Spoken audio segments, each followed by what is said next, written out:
So it's that time of the year again. Depending on where you live, it's either summertime for the southern hemisphere or wintertime for the northern hemisphere. And because it is that time of the year, usually in the north there isn't a lot of motor racing going on. So a lot of kids with money come to New Zealand to race the Formula Regional Oceania Championship. And in my opinion, this is one of the best series that New Zealand Motorsport has, because it brings the world to this season 4 of Aotearoa's best tracks that they have to offer for 15 races, and also one of the most prestigious trophies in open wheeler racing outside of Formula 1. And this 2026 season is looking to be good. One of the most stacked grids for the first time since before the COVID era even.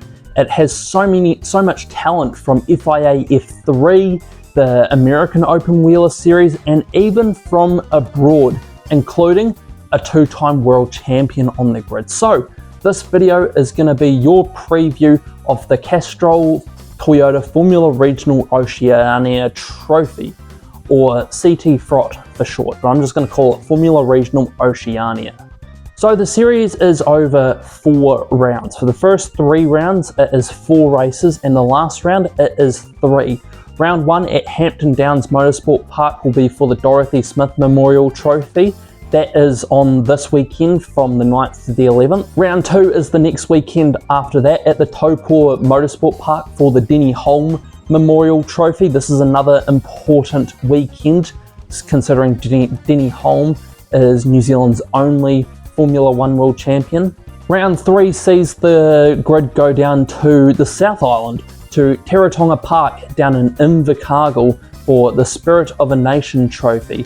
This is a fast-flowing track, and it's one of the most southern tracks in the world. And finally, round 4. This has 3 races in it because the third race is very important. This is at Highlands Motorsport Park at Cromwell, and this is for the New Zealand Grand Prix.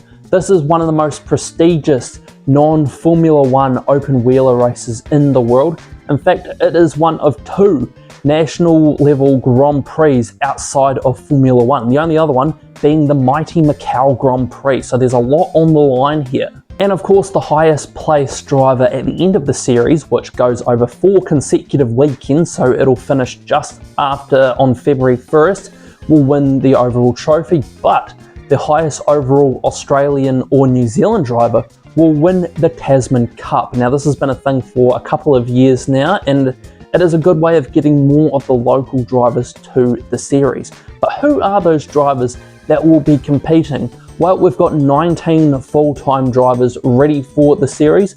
This list does not include any potential last-minute entries. Usually we get 1 or 2 for the New Zealand Grand Prix. Last year, Brock Feeney was announced late in the series to compete in the New Zealand Grand Prix, so who knows who could be in the series for any races after this video. Firstly, I'm going to go over Mtech Motorsports. They have got 4 cars in their lineup, and it's a really New Zealand heavy lineup with a Chinese driver sprinkled in there.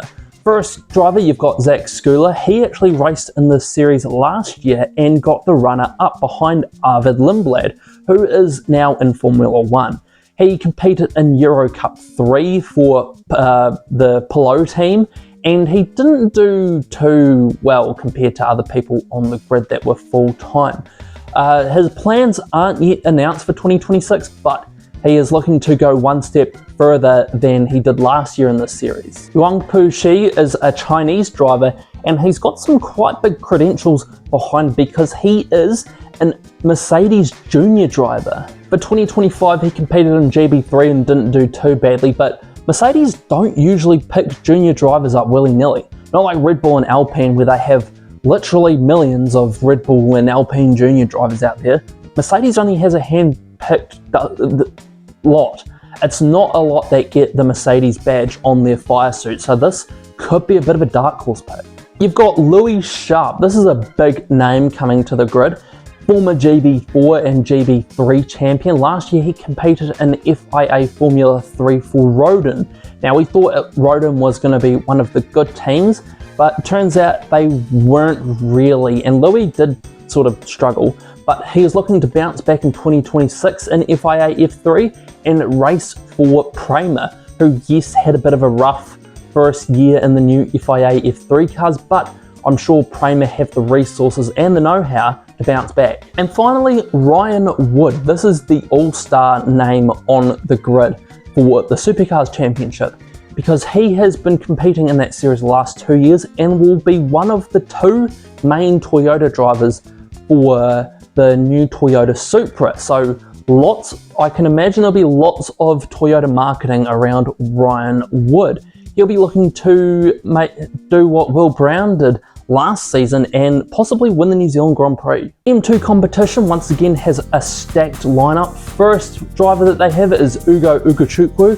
He is an American driver, former McLaren Junior driver, and his big claim to fame is winning the 2024 Macau Grand Prix.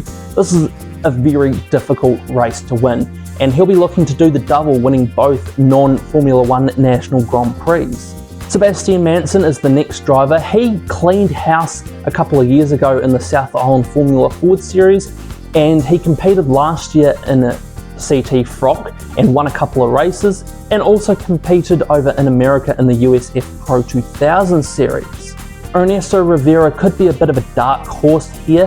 He got 4th in the Euro Cup 3 Championship, but he is a Red Bull Junior driver. Now, I know I said before that they'll throw Red Bull Junior contracts at people willy-nilly, but it's still a big thing to get one of these junior drivers down in New Zealand. He'll be competing in FIA F3. You're going to be hearing that a lot. Ugo is also, by the way, competing in FIA F3 for Campos, as is Ernesto Rivera. And the final driver on M2 competition's roster is Freddie Slater. Now, this is a driver with a hell of a lot of hype around him. Formula Regional Europe champion last year. He made a couple of starts in FIA F3 for backmarker teams last year as well, and he will be competing for Trident in FIA F3 this year. So he has a genuine chance at winning the title, because for the last couple of years, Trident have done that for their Drivers' Championship. One of the two new teams to CTFROT for 2026, Hi-Tech TGR. This is a big announcement and a big signing for the series, and it brings 4 big drivers. The first one being Jin Nakamura. A couple of years ago, he raced in the GT300 category in Super GT. You know, those monsters that they've got over in Japan. And last year he competed in Formula Regional Europe alongside Freddie Slater, but he got 10th in points. And he'll be sticking with Hi-Tech when he goes back to Europe for 2026, because he is competing in FIA F3, just like his teammate Kanato Lee. Kanato got 14th in both the GB3 series and the Formula Regional Euro series. Kanato is competing for ART Grand Prix in FIA F3. Lots more FIA F3 drivers here this year. Last year there weren't that many. I can remember Matthias Zagazeta, and can't remember any more at the top of my head. And another FIA F3 driver for Hi-Tech. This is another major signing and another Red Bull Junior driver. Theon McLaughlin, this will be his second year of car racing. And in his first year, he won the British F4 series, the support series to the British Touring Car Championship. So he was in front of a lot of eyes last year for his first year of racing.